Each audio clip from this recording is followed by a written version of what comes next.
new year. I really love this. Thank you all so much to each of you that are here at Earth and Sky today, and each of you joining us online. I hope your week starts off with a really thunderous round of applause to get you excited for the day as well. So today we're going to be talking about the Beaver Moon, the November moon. We've got a full moon coming up in just a couple of days, and some of the festivals for this around the world are starting today on Sunday, November 6th. This is a very special, very powerful moon, and this time we also have an eclipse with it, which makes it really special. On top of that, this moon, the November full moon, is sometimes referred to as the full frost moon, or the frosty moon, or the Beaver Moon, or some other names as well. We'll get into all of that here in just a little bit, but it will be at its full peak at 6:02 a.m. on November 8th, if you're wanting to be very precise with the workings that you do. Throughout Southeast Asia, there are many, many, many festivities that surround this full moon. There's a festival called Kartik Purnima, which is the full moon represented within the Hindu culture. The Hindu lunar month of Kartik is often celebrated by both the Hindus, the Jains, and the Sikhs, each of those for very different reasons. For Hindus, Kartik festivals are observed when the moon is nearly full. That's one of them that actually starts today on Sunday. And with that festival, they coordinate when they start it precisely by when this moon lines up with the Pleiades. And that constellation is the lining up of that with the Pleiades constellation is what really gets everything going, and it continues for a few days there. I definitely encourage you to look up if you're interested in more. That's a fascinating festival that begins on Sunday, November 6th, and lasts for, again, several days. In Thailand, and some of the nearby countries around Thailand as well, this full moon is called Loi Krathong.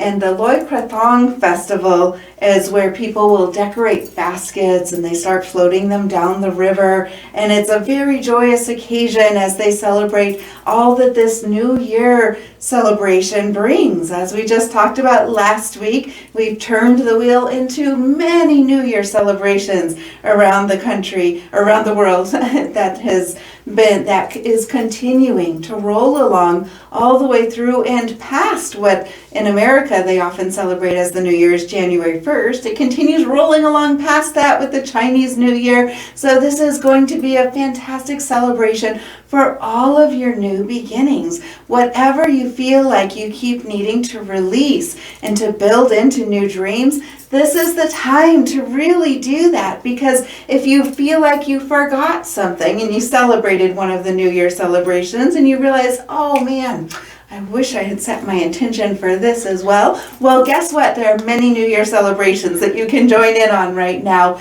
and ride that wave of energy as you really let your soul soar into those heights of building up what your dreams are. In Cambodia, this full moon corresponds with a 3-day festival called Bon Am Tuk.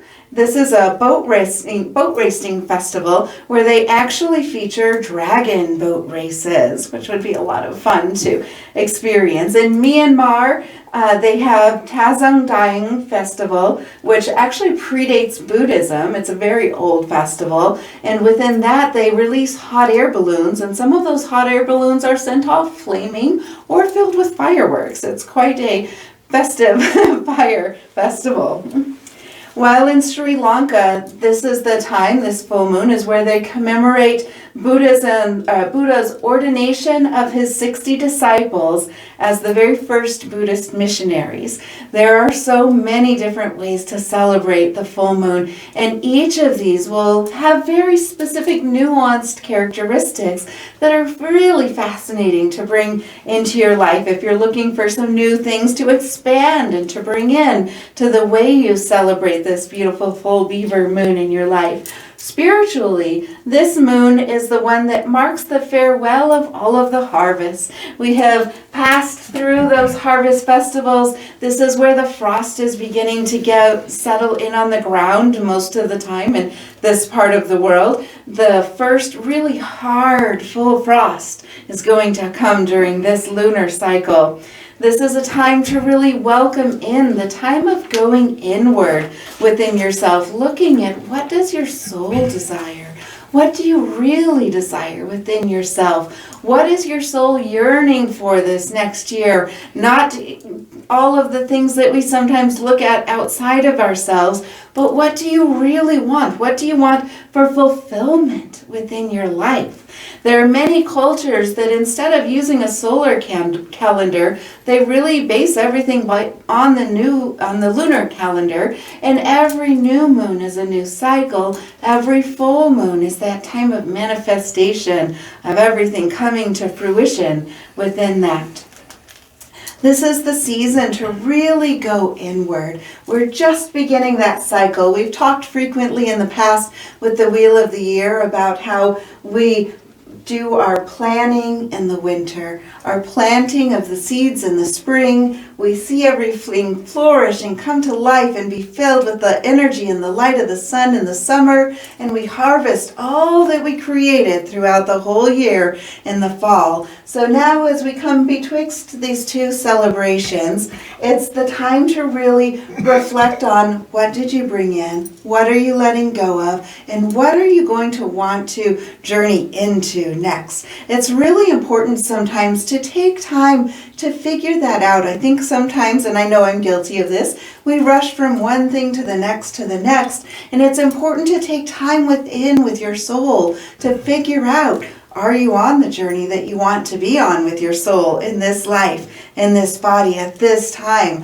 Are there some adjustments and things that you want to change? Or are you right on track with what has been your dream for many years and you're feeling yourself accomplish it, or somewhere in between? This is the time to go within. We're just starting that shift of the cycle. One of the things that I love as we get closer into winter, not pushing that, I know we're in the midst of fall, but is that everyone starts to come into their homes a bit more, and we bring our friends into our homes as we come in to celebrate the different holidays and various gatherings. But it's time to come into the home of yourself as well. The moon always represents our emotions. It represents our soul's desire. It represents those deeper parts within ourselves, while the sun represents those things that are our personality, our exuberance, our excitement, and our action steps of moving forward. At the time of the sun and the moon coming into a harmony, as I'll talk about here in just a moment, it's a time where you can really reflect within yourself. What is your soul trying to speak to you? Have you been listening to your soul? Or have you been pushing that off and listening to the voices around outside of you more instead?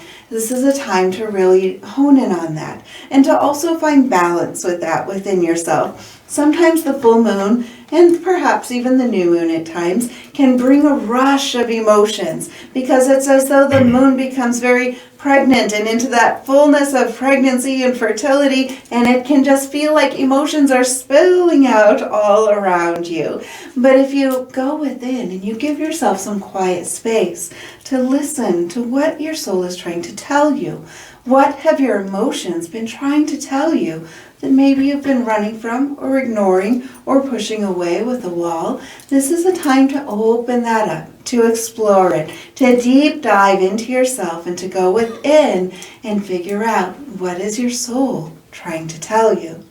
The full frost moon really brings in an aspect, and when we reach that moment of that hardy frost where the ground really gets solid and strong beneath us, it really does represent our own grounding, being able to have a solid, strong, stable ground beneath us, which as we're using this time to turn within, to listen to our soul, it helps to feel that grounding, safety, stability, structure, strength beneath our feet, so that you know that you can deep dive into those emotions and still feel that strength beneath you. Feel that strength of Mom Gaia ever loving you, constantly beneath you, supporting you.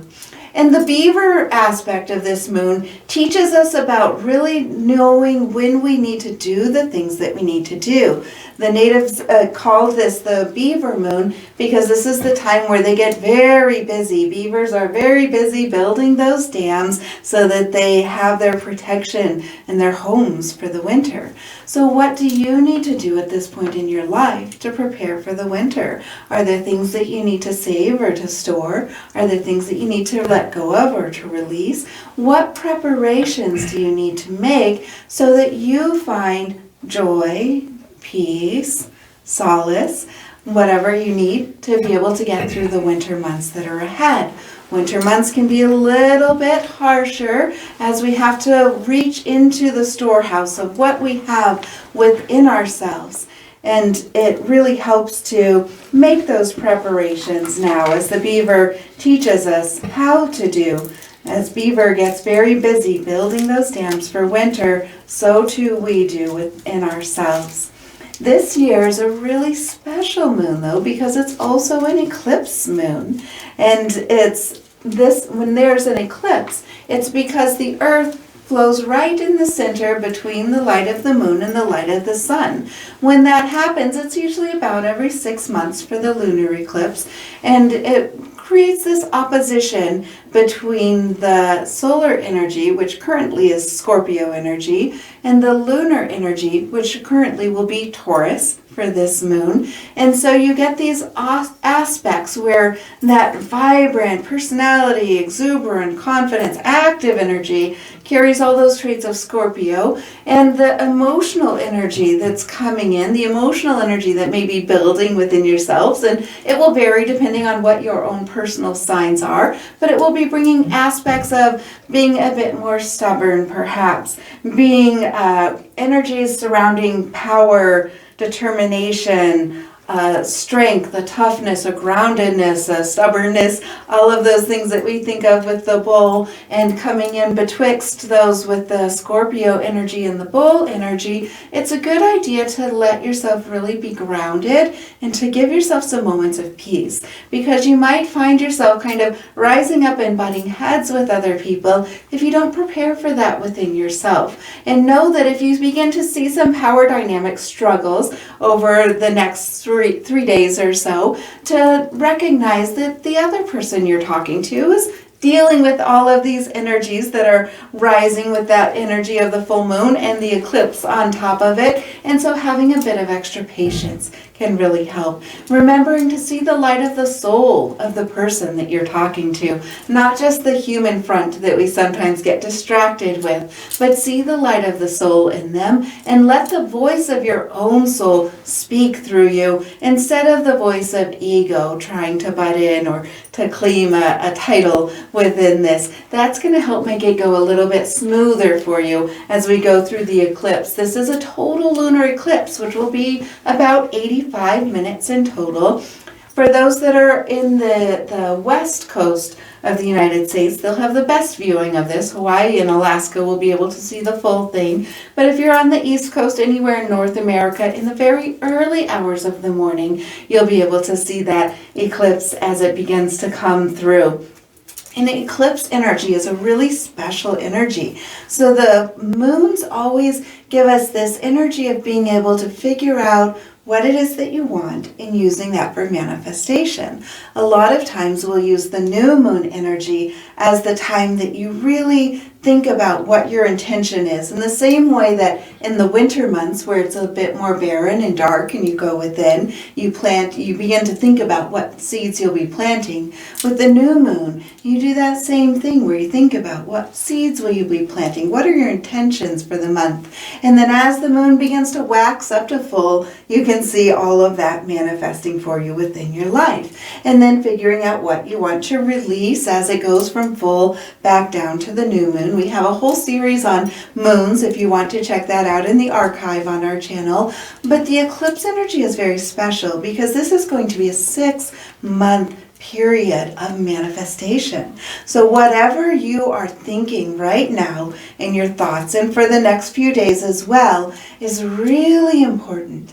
It's really good to be self-aware of what that self-talk is, because you are creating so powerfully with every single thought that you have right now. And if you choose to think very consciously about what you want to create in your life, what do you want to grow more of? What do you want to increase? What traits or what things or whatever you want to manifest in your life? Think about that very solidly. It can be extraordinarily powerful to write it down, because when you write it down or when you speak it out loud, it gives a lot more energy to it. It also helps you define it. Sometimes we think thoughts in our head and we feel like we see a good picture of it, but it's not until we really put the precise words to it that we actually get our full thought out and understand what it is we want to actually create within our lives. So this is a very good time to plant those seeds. Think about what it is that you want. Be very cautious with your thoughts, because every thought you're manifesting,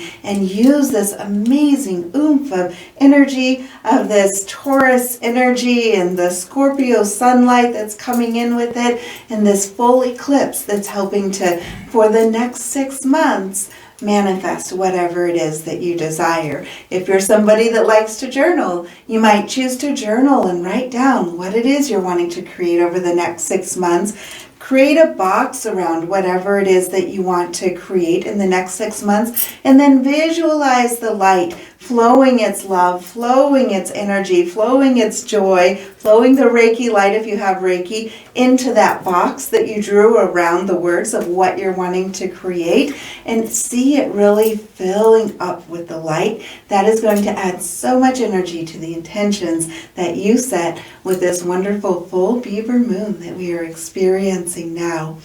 I hope that gives you some good food for thought as you choose whatever your moon celebrations are going to be this month. And have a great week, everyone. We'll see you next week.